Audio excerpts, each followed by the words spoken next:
and welcome to lesson 2 of 5 lessons on learning how to sew. Last week we learned all about our sewing machine, so if you missed that lesson, definitely go check it out. I will have it linked in the description down below. This week we are going to learn all about sewing basics. And once we learn some sewing basics, at about the halfway point in this lesson, we will have some fun making a coaster, learning a few more techniques as we go. Now I do want to refer you to a free download, which I will also link in the description down below, and that free download is all about all the different sewing terms that you may need to know as a beginner sewer. So check out that free download and then you'll have a reference guide on all of these weird sewing terms that us sewing teachers like to use and beginner sewers are like, wait, what? So check that out and that will help you out as well. If you want to learn certain things but you don't want to learn other things, just check the description down below and I will have everything time-stamped down there so that you will be able to find all of the things that you need to know easily without maybe having to learn things you already know. Right side versus wrong side of a fabric will look like this. This particular piece of fabric here is brightly colored. That would be your right side of the fabric, the pattern side that you can see.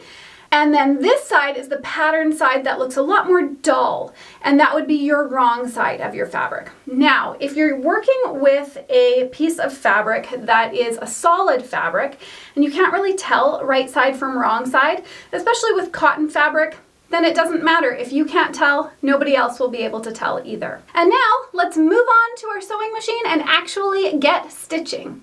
All right, so now we're at our sewing machine and it's time to practice some stitches. A few things before we actually start. Try working on a piece of cotton fabric, as cotton will be sturdy and it will allow you to practice those stitches without too much grief. Also make sure that you are using a universal needle. So a 80-12 or a 90-14 is the best needle to use. All right, so the first thing I want to mention is that I'm going to use black thread for the top of my stitch, and I'm going to use peach thread for the bobbin. The reason for that is only so that you will be able to see the top versus the bottom, but otherwise I would normally match my threads.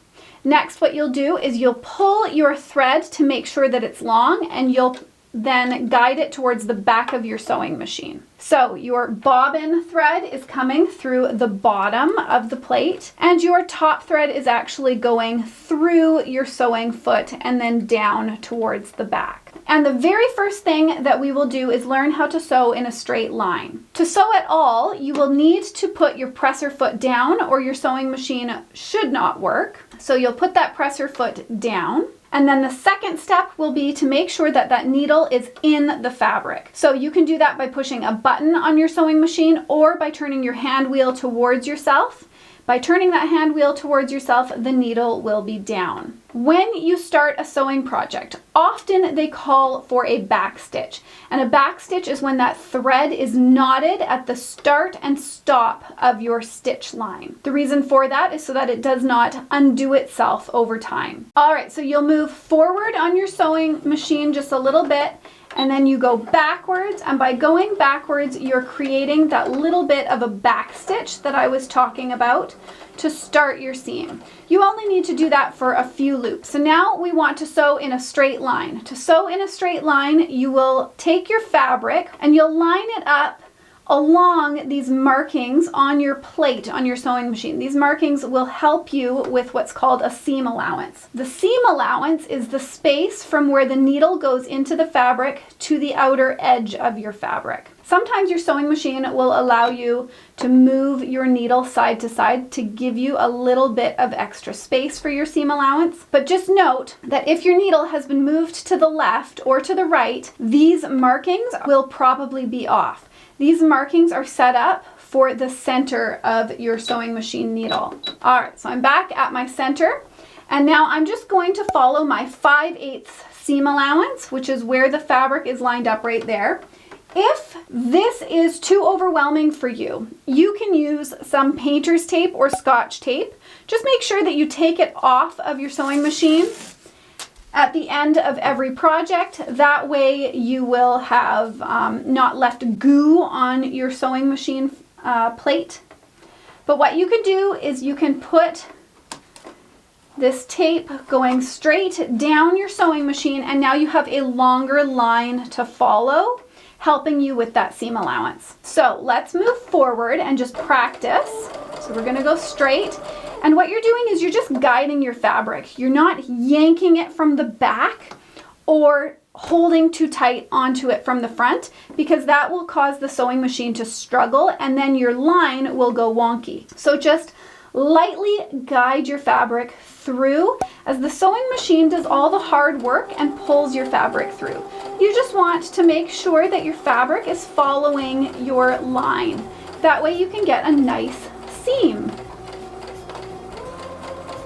And of course, if you go too fast, that's when mistakes happen. I'm just going to interrupt myself here to tell you that these lessons on learning how to sew are brought to you by this beginner's guide to sewing. I will have it linked in the description down below. I created this as I was making this sewing class for you because I realized there is so much helpful information that is easier to have in a paper format sitting with your sewing machine that you can refer to when needed. So definitely check that out. And now let's get back to learning how to sew. Now we're at the end of our stitch. Often, like I said, different projects will ask you to do a back stitch. So if you're doing that back stitch, then just make sure that you go back a few stitches and forward a few stitches, and you've created that back stitch. So let's take that out of our sewing machine. Don't cut so close to your needle like this. You want to pull your thread a little bit away because now you've created a tail for the next time that you are going to start sewing. So you can now push that thread to the back of your sewing machine and it's ready for the next time that you want to do a seam. So let's just have a look at our fabric here. It's nice, it's straight, it's following the edge of my fabric because I followed that seam line that I gave myself. So as a beginner sewer, it really is helpful to do a longer piece of tape to allow your fabric to follow. Down the road, you'll get used to either following the edge of your sewing foot or following these guides on your sewing plate. A lot of seam allowances will call for a 5/8 seam allowance from your needle to your sewing plate. This was my 5/8 seam allowance. If you are doing a lot of quilting projects, quilters like to use a 1/4 inch seam allowance, but a 1/4 inch seam allowance can be difficult to do with a regular sewing foot. This here is my 1/4 inch sewing foot, and the nice thing about this sewing foot is when I put it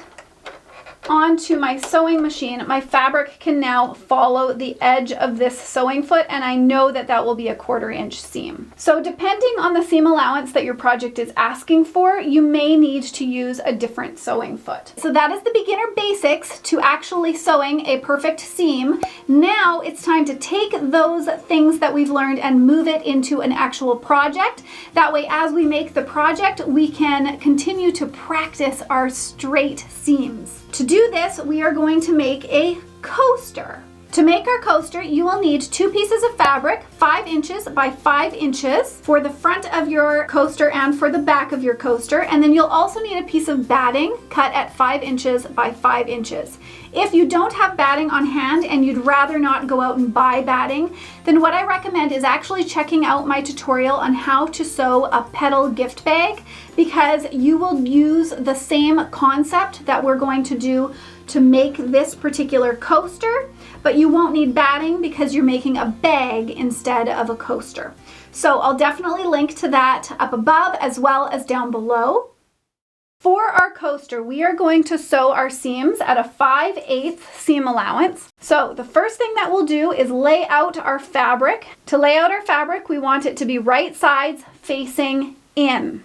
So we're going to face both of these pieces of fabric towards each other. So we've got both of those wrong sides facing out. And then we will also put our batting at the back of one of those pieces. Don't worry, that batting is not going to end up on the outside of our project. All right, so I've pinned around our entire piece, but one of these sections we will need to leave open and not sew across. That way we can turn our project right side out. So to make sure that I don't forget to sew across that project, I will take a pin and I will actually put the pin in the fabric this way.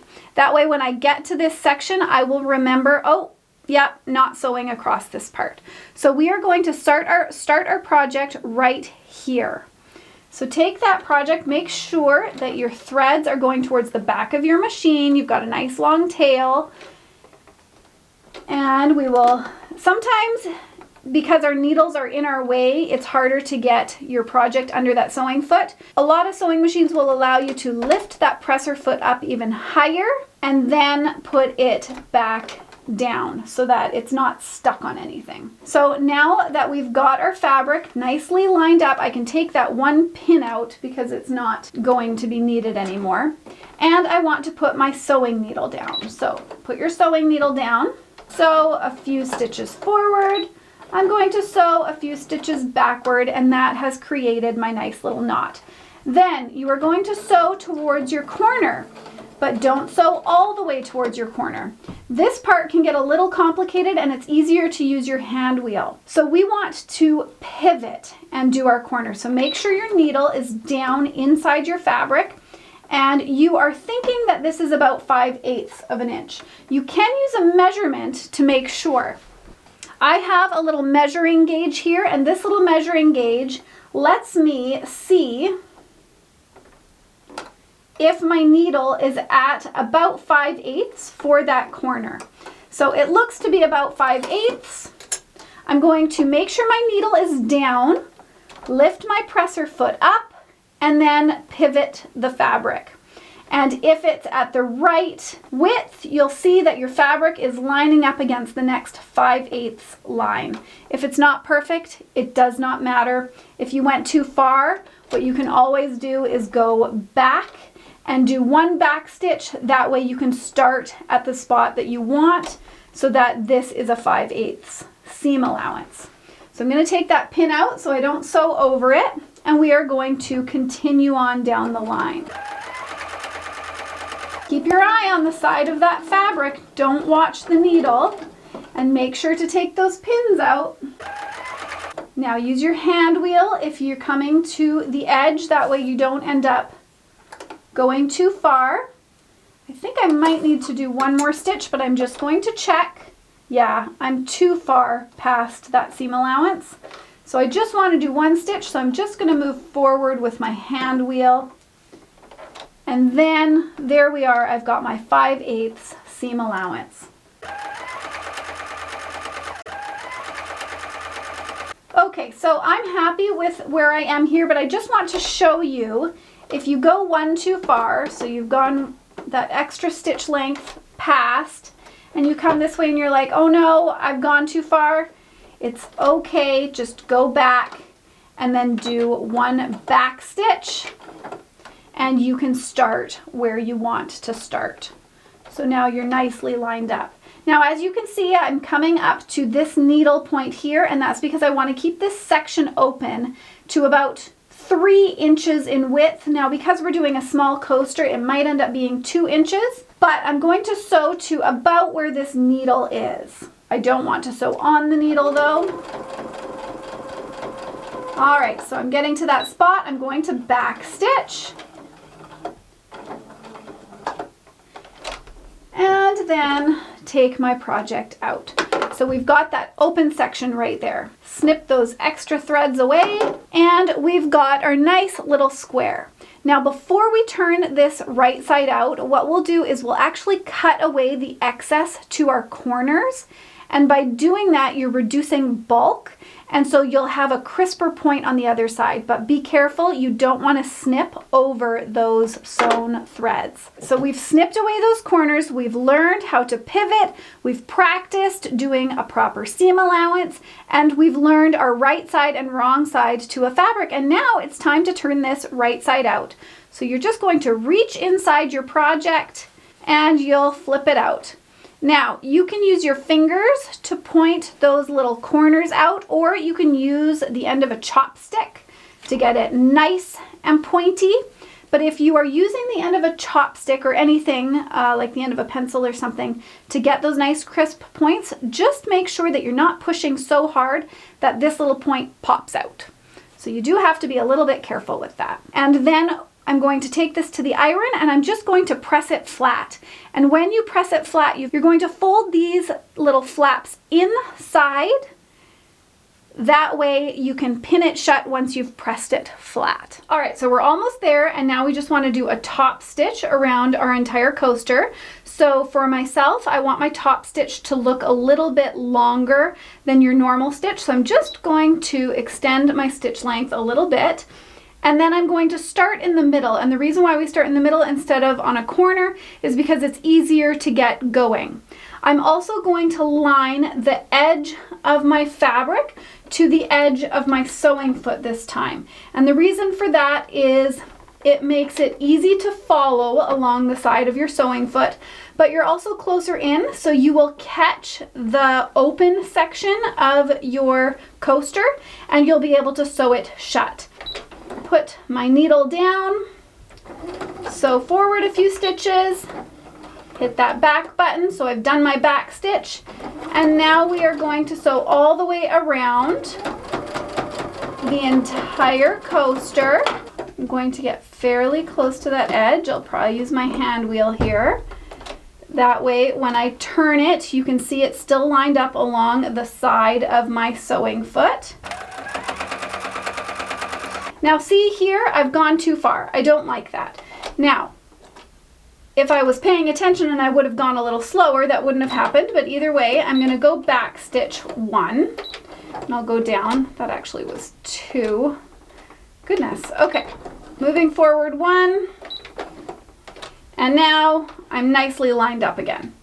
And we'll go around. Now, if you end up getting stuck on your fabric, what you can do is you can take your stiletto or a long pointy needle or chopstick and push your fabric into those feed dogs that are underneath. And by doing that, the feed dogs will be able to catch your fabric and then they'll move on through again. So that will happen the closer you are to the edge. When you come to the corner, it can get stuck because there's a lot of extra fabric there. All right, that's not perfect, but in my opinion, it's good enough. You never want to start on a corner because then you really will get stuck in the fabric.